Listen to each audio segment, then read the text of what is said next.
Welcome back, everyone. My name is Becky and I like to read. I am getting so close to being able to share with you my top 10 favorite books of the year, but before we get to the best, we have to talk about the worst. So today I will be sharing with you my 5 worst books of 2022. I have officially run out of Santa hats, but I do have this cute little candy cane looking headband, so I'm going to put that on instead. So these books are in no particular order except for the last one, which I consider my worst book of the year. I disliked these books for a variety of different reasons. Just because I disliked them doesn't mean that you would dislike them. So if any of these sound good to you, I do encourage you to check them out. But I severely disliked every single one of these. First up, we have Redemptor by Jordan of Waco. This book was disappointing. I wouldn't say it's a horrible book by any means. I gave it 2 stars.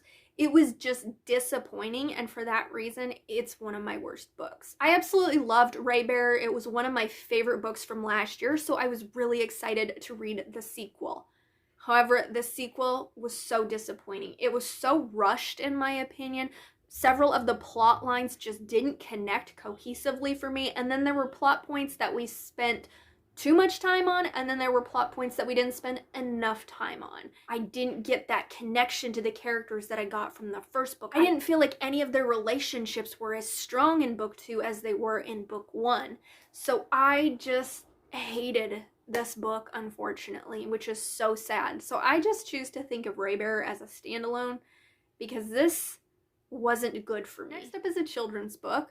That is The Bad Child's Book of Beasts. This is a book that I picked up when I was in Edinburgh at McNaughton's, which sells like older classic books. I did not read this book when I was in the store. I wish I had. It would have saved money. But I just saw the title and I thought, oh, that's a cute title, and I flipped through it and it had pictures of animals in it. I read this book. I did an actual reading vlog. I did it back in July, but it just got posted this month. I will link that down below if you want to go see me read this book and hate on it. I absolutely hated this book. It had animal cruelty and killing in it. It had racism in it. I hated it so much. Was it from the 1800s and I was just projecting my modern day morals onto this story? Abso-freaking-lutely.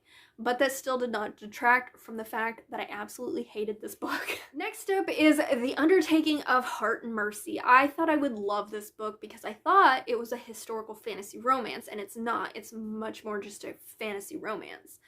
But the chemistry between the characters was so bad. I did not enjoy it. The fantasy romance in it, I don't know. I feel like you could have set this in like a dystopian and just made it like a contemporary dystopian romance, and it would have been just as good because the fantasy aspects of this made no freaking sense to me at all. The romance, it's supposed to be enemies to lovers, which yes, but why? Why is this couple enemies to lovers? He said one thing to her offhand the first time they met, and that was enough to make them sworn enemies.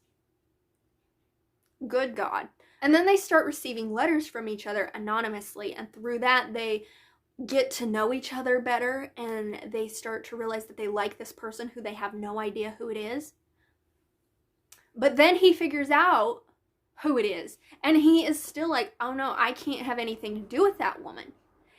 But then like a chapter later, he saves her from this zombie-esque creature, and he's like professing his love for her. And I'm just like, how did that happen? How did you go from, I know who this is and I still can't stand her, to, oh my God, I'm in love with her? How? Where? How did it happen? I don't know. There was no chemistry there. Familial relationships are something I usually love in books. However, I couldn't stand Mercy and her family dynamics. Annoyed me to no end. Her family kept telling her secrets and expecting her to keep the secrets of everybody in their family. And then they got mad at her when she told the secrets because she was so tired of keeping them. And I'm just like, you know what? I would have told your damn secrets too, because all of y'all are selfish. That, and they acted like they were like 12. Like when they find out that these two have a connection, they're like, oh, Heart and Mercy sitting in a tree, Kissi. I'm like, really? What are you, 10? I hated it. I hated this book so much. I originally thought I was going to give it 3 stars, but then I sat down to do my wrap-up, which I will link down below if you want to go see me rant about this book. It's pretty much exactly what I'm doing now. I may have included something else. I don't know. But during that wrap-up, I'm like, what the hell did I even like about this book? So I ended up giving it 2 stars.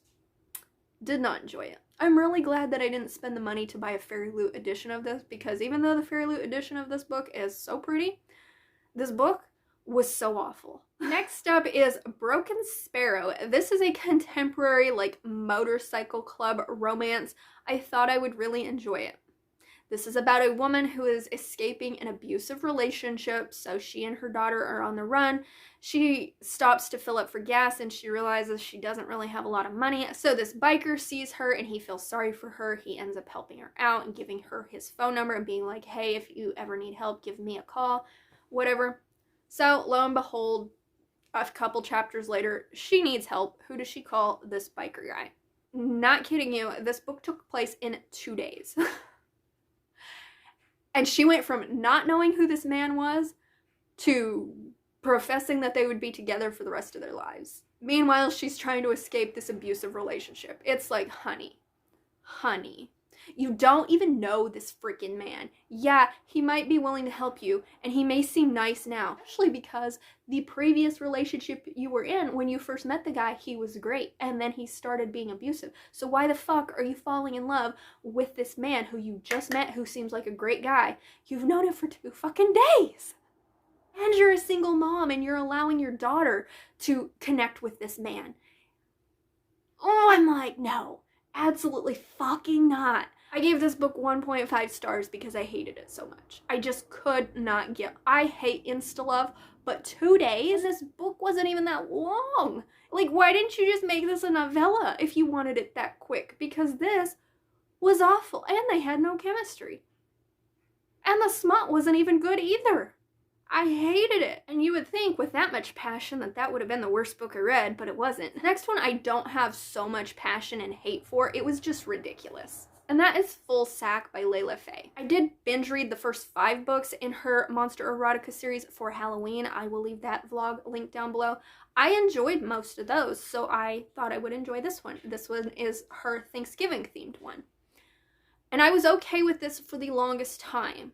However, it just got ridiculous to a point that I couldn't enjoy it personally. This is the story of a woman whose cat is dying, so she seeks out the help of this magical man named Raccoon, who is known to be able to give people whatever they want, with the caveat that they blow him first, because he has to be blown in order to grant their wishes. But he sees something in her that he wants more than that. He wants her to take him home to her family for Thanksgiving and get to know her, so she does. And then when they're there, the ridiculous starts happening. The man can produce anything you want from his ball sack and pop it out his dick. This was fine for Satan. It was the first time I had read it. It wasn't that big of a deal. But the things that this man produces is just so ridiculous. I couldn't enjoy it, because it was one thing after another. So I ended up skim reading the last like 40 pages of this book, because after that I was like, I can't enjoy this because it's so stupid. I didn't like it. Characters were fine. He was a sarcastic, really blunt dude, and I liked that. But I didn't feel their chemistry because I couldn't get past the ridiculous nature of this story.